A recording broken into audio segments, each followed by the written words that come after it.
High family, আশা করি তোমরা যে যেখানে আছো খুব ভালো আছো, সুস্থ আছো। আমিও ভালো আছি। গুয়াহাটি থেকে আমি মেহেক তোমাদের প্রত্যেককে আমার চ্যানেলে স্বাগত জানাই। গতকালকে ভিডিওতেই তোমরা দেখেছো আমি এসেছি লালবাগে হাজারদুয়ারি প্যালেস বা নবাব প্যালেস দেখতে, আর সেটা কালকেই শেয়ার করে দিয়েছি। আজকে তোমাদের সঙ্গে শেয়ার করব হাজারদুয়ারির পাশেই একটা ছোট্ট মার্কেট আছে, সেই মার্কেটটা। তো চলো বন্ধুরা, এখান থেকে ভিডিওটা শুরু করেছি, তোমরা দেখো। আশা করি আজকের ভিডিওটাও তোমরা এনজয় করবে। তো আমরা হাজারদুয়ারির পেছনে রাস্তা দিয়ে বের হয়েছি, কারণ হাজারদুয়ারি থেকে মার্কেটে যাওয়ার সামনে যে রাস্তাটা ছিল সেটা বন্ধ করা ছিল। আর এগুলো হচ্ছে ঘোড়ার গাড়ি, তোমরা তো দেখেই বুঝতে পারছো। মুর্শিদাবাদ ঘোড়ার মানে মেন আকর্ষণ হচ্ছে ঘোড়ার গাড়ি। ঘোড়ার গাড়িতে চড়ে মুর্শিদাবাদ ঘুরতে না সেই লাগে, মানে এর মজাই আলাদা। হাজারদুয়ারির পেছনে যেসব দোকান আছে সেসব দোকানগুলো খুব একটা দেখা হয় না, কারণ আমরা যখনই হাজারদুয়ারি আসি সবসময় সামনের গেট দিয়ে মার্কেটে যাই। আর ওতে একটা সুবিধা আছে, গেটটা পেরোলেই মার্কেট। আর এটা দিয়ে গেলে কি হয় বলতো, মানে পেছন দিক দিয়ে গেলে অনেকটা আমাদেরকে ঘুরতে হয়। তো যেহেতু আজকে বন্ধ, সেই জন্য পেছনে গেট দিয়ে বেরিয়েছি, তাই দেখলাম পেছনে অনেক দোকান আছে। আর এবার হাজারদুয়ারিতে এসে আমি কিছুই কিনিনি, দু একটা জিনিস কিনেছি, যেমন চাবি রিং কিনেছি, তারপরে বিহুর জন্য একটা খেলনা কিনেছি, আর শ্রেয়ার জন্য একটা পেন্সিল বক্স কিনেছি কাঠের। কারণ আমি যখনই হাজারদুয়ারি আসি কিছু না কিছু কিনি। হাজারদুয়ারিতে এসে আমি পিতলের তরোয়ারি, তারপরে কামান, এগুলো অলরেডি কিনেছি, চাবি রিং, সেজন্য এবার কিচ্ছু কিনিনি। আর এই দেখো, এটা হচ্ছে হাজারদুয়ারির পেছন সাইডটা, পেছন থেকেও দেখো কতটা সুন্দর। আর এই গেটটাও বন্ধ আছে।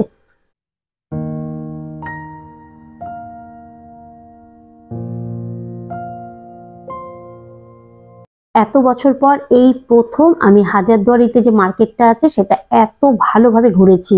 মার্কেটে আমি ছাড়া মাত্র দু একজন ছিল, তাই প্রত্যেকটা দোকান খুব ভালোভাবে দেখেছি। তার একটা কারণ হতে পারে, যেহেতু সামনে গেটটা বন্ধ, সেই জন্য অনেকে মানে এই এক পাক ঘুরে হাজারদুয়ারির এই মার্কেট দেখতে আসেনি। আর আমিও হয়তো যেতাম না, কিন্তু যেহেতু তোমাদের সঙ্গে শেয়ার করব, আর আমি তো বছরে একবারই আসি, তাই ভাবলাম যে না, মার্কেটটা যাই, ঘুরেও নিয়েছি। আর আরেকটা হতে পারে, আমি মার্কেটে পৌঁছেছি প্রায় বিকেল 4:30 কি 4:45, মানে একটু পরে অন্ধকার নেমে আসবে, সেই জন্য খুব একটা ভিড় ছিল না। আর সেদিন ঠান্ডাও প্রচন্ড ছিল, এটাও কারণ হতে পারে। তো যাই হোক, সব মিলে কিন্তু ভালোই হয়েছে। মানে অন্যদিন একটু ভিড়ের মধ্যেই মানে মার্কেটটা দেখতে হয়, দোকানগুলো, কিন্তু আজকে আমাকে একদম ভিড়ের মধ্যে দেখতে হয়নি। আমি আরামসে ধীরে সুস্থে এই মার্কেটটা পুরো ঘুরেছি, আর যতটা পেরেছি বন্ধুরা তোমাদের সঙ্গে শেয়ার করেছি।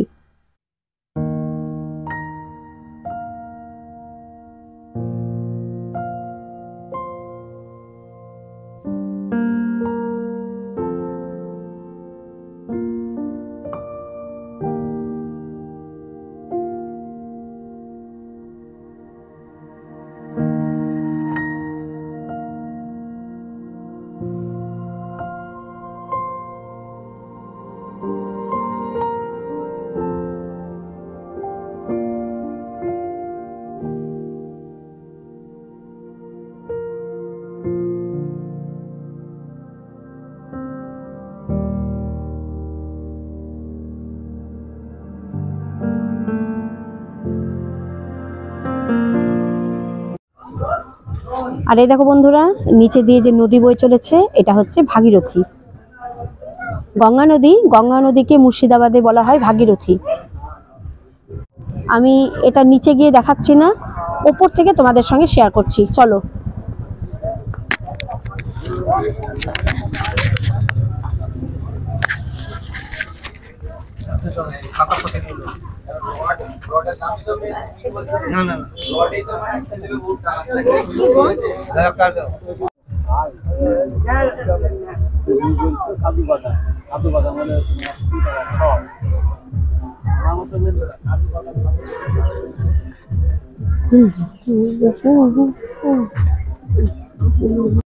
তো প্রথমেই চোখে পড়লো এই দোকানটা।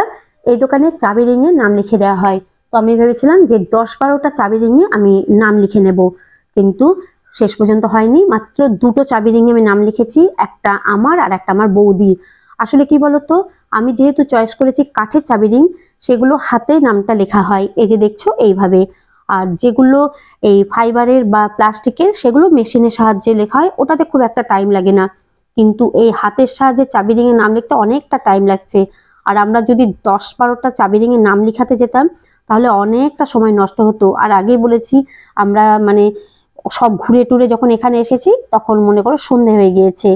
তো সেই জন্য আমরা সব কটাতে লিখাইনি, খালি 2টো চাবি রিংয়ে লিখেছি। একটাতে আমার বরের নাম শাহিদ আর একটাতে আমার বৌদির নাম রীতা।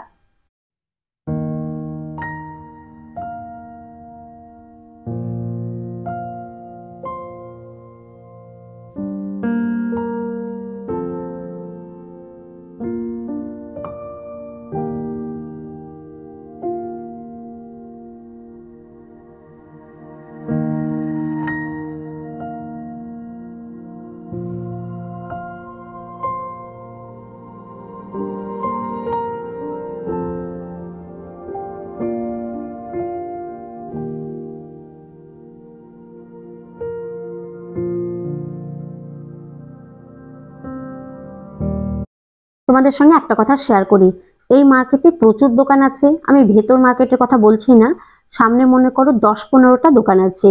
তো এই দোকানদারদের মধ্যে মিটিং হয় কিনা জানি না, এদের মধ্যে কিন্তু খুব একতা আছে।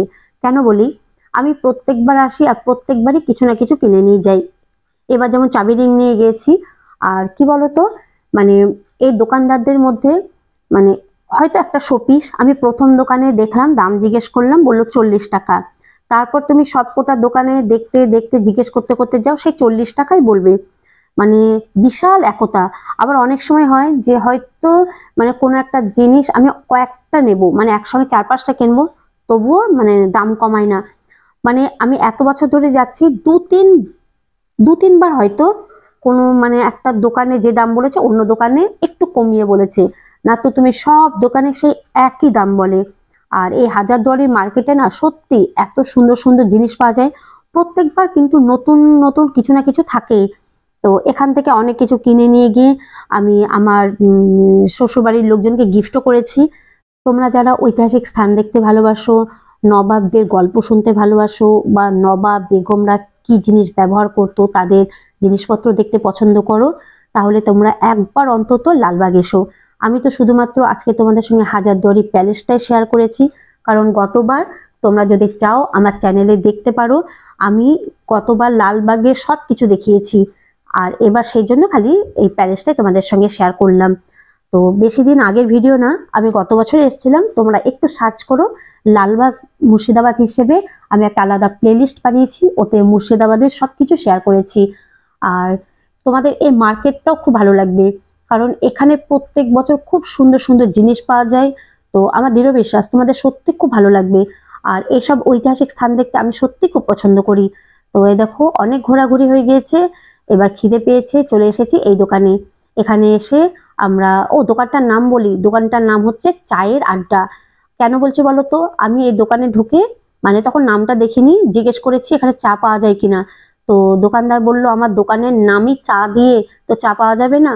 তারপর খেয়াল করলাম যে দোকানের নাম হচ্ছে চায়ের আড্ডা। তো বুঝতে পারছো তো আমি কেমন পাবলিক, এত বড় একটা সাইনবোর্ড না দেখে দোকানে ঢুকে জিজ্ঞেস করছি চা পাওয়া যায় কিনা। আমার বড় অবশ্য মানে দোকানের নামটা দেখেছে, ও দোকান থেকে বেরিয়ে আমাকে বলল যে ও মানে দোকানের নাম দেখে দোকানে ঢুকেছে। তো তোমরা হয়তো ভাবছো এত ছোট্ট বিষয় নিয়ে আমি কেন এত বলছি, আসল কারণ হচ্ছে আমার খুব খারাপ লেগেছিল। আমি যখন দোকানদারকে জিজ্ঞেস করেছিলাম, ও কথাটা মানে রিপ্লাইটা আমার মনে হয়েছিল একটু ঠাট্টা ছলে দিয়েছিল। তো কিছু করার নেই, কানা তো আমি, এত বড় সাইনবোর্ডটা দেখতে পাইনি। তো ভিতরে এসে আমি অর্ডার দিয়েছিলাম এগ টোস্ট আর ডিম, মানে ডিম টোস্ট আর চা। তো চাটা সত্যি আমার খুব ভালো লেগেছে। আর ডিম টোস্ট আমি এইভাবে পছন্দ করি না, আমি ডিমের গোলার মধ্যে পাউরুটি ডুবিয়ে রেখে তারপর সেটা যে টোস্ট করা হয় সেই টোস্টটা বেশি ভালোবাসি।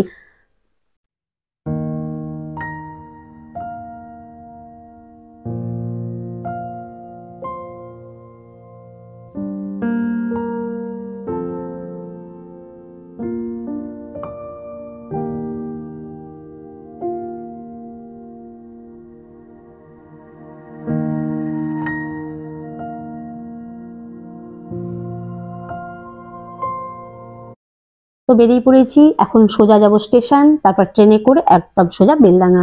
তো চলো বন্ধুরা, আজকের মতো ভিডিওটা আমি এখানেই শেষ করছি। যদি তোমাদের ভালো লাগে তাহলে একটা লাইক দিয়ে আমার পাশে থেকো। আর যদি কোনো বন্ধু আমার চ্যানেলে নতুন এসে থাকো তাহলে অবশ্যই চ্যানেলটাকে সাবস্ক্রাইব করে দিও। আমি আগামীকাল একটা নতুন ভিডিও নিয়ে আসবো।